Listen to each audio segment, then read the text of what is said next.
Hey everybody, I hope you're all doing well tonight. There was a pretty important vote tonight that I want to talk about. A lot of people have heard a lot about it.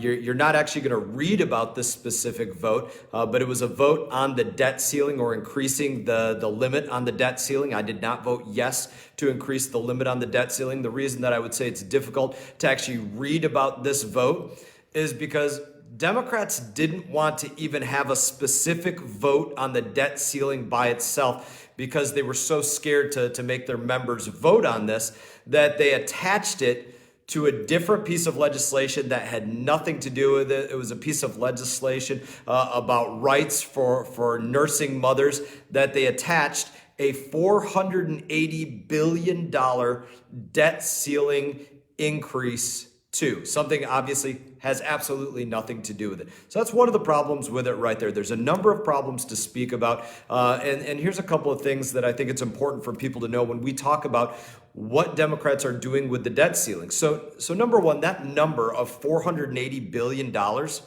it's really an arbitrary number. It's a number that doesn't actually represent a specific need. It's a number that it's fictitious. They made it up. They pull it out of thin air or out of their backside or somewhere else. And here's why that's the case. So the Treasury has been working under what they would call extraordinary measures for a couple of weeks here. And under those extraordinary measures, you can think of this like going into your couch cushions and trying to find other dimes that you can in order to pay the very minimum on a credit card. That's kind of what you could think of these extraordinary measures as. So they've been going out there and they've been taking from other funds like, say, the Postal Service Healthcare Retirement Fund and not funding those programs. These programs still, mind you, need to be funded, but they're just saying, they're moving little shells around saying, hey, we're not going to fund this right now. And then when we increase the debt ceiling again, then we'll start paying into it again. But that number, $480 billion, doesn't actually represent what they didn't pay into it. So nobody really knows the exact number of what it is that they're looking here. They just made up this arbitrary number. That's one of the big problems. Obviously, hugely irresponsible when you're talking about that, on top of them not even having an independent vote about the debt ceiling. But here's one of the other big problems.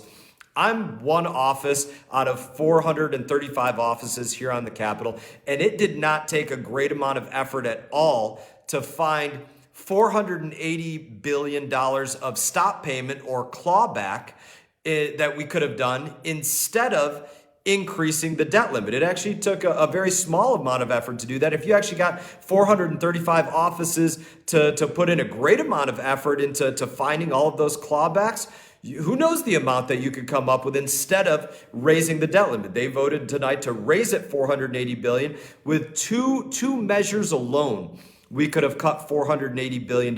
One of them being lowering the SALT tax deduction to $0. That is a blue state bailout. A good way to think of the SALT, state and local tax deduction, is what you could do right now, or what blue states could essentially do with that, is they could just say, here's your state taxes. Whatever the federal government says that they will allow for a SALT deduction, that's your state taxes.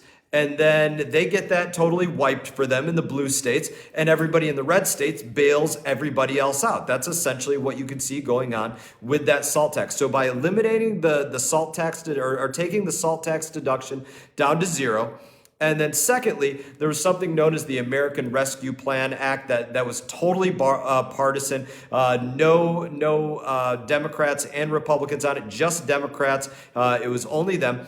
By clawing back a number of these blue state bailout slush fund dollars in there, taking those programs that have been 90% unspent to this point and clawing those dollars back, you could have reached that $480 billion fake dollar amount that they were looking for. That's just two places. That's just one office looking to say, hey, how about instead of raising it, we claw back the dollars, don't spend the dollars, find a place to not spend the dollars. Again, if you had 435 offices working on this, the places that you could get to this would be immeasurable, and it would be responsible, and it would be doing the right thing for our country and for being responsible to every person that's going to wake up tomorrow morning and eat breakfast early and have a cup of coffee and go to work, but know that they're not going to keep as much money as what they earn because it's going to places like Washington, D.C., where it's going to be mismanaged, or their kids are going to have $85,000 to $90,000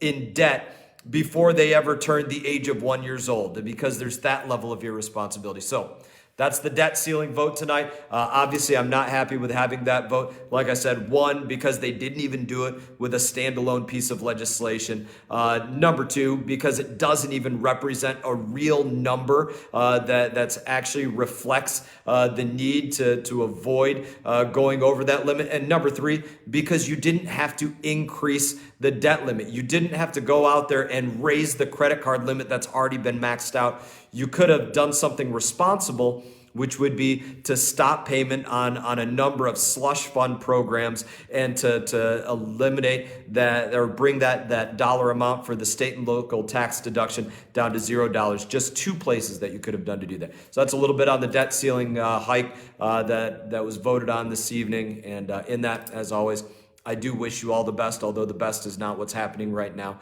I always look forward to seeing you all at home. You all take care.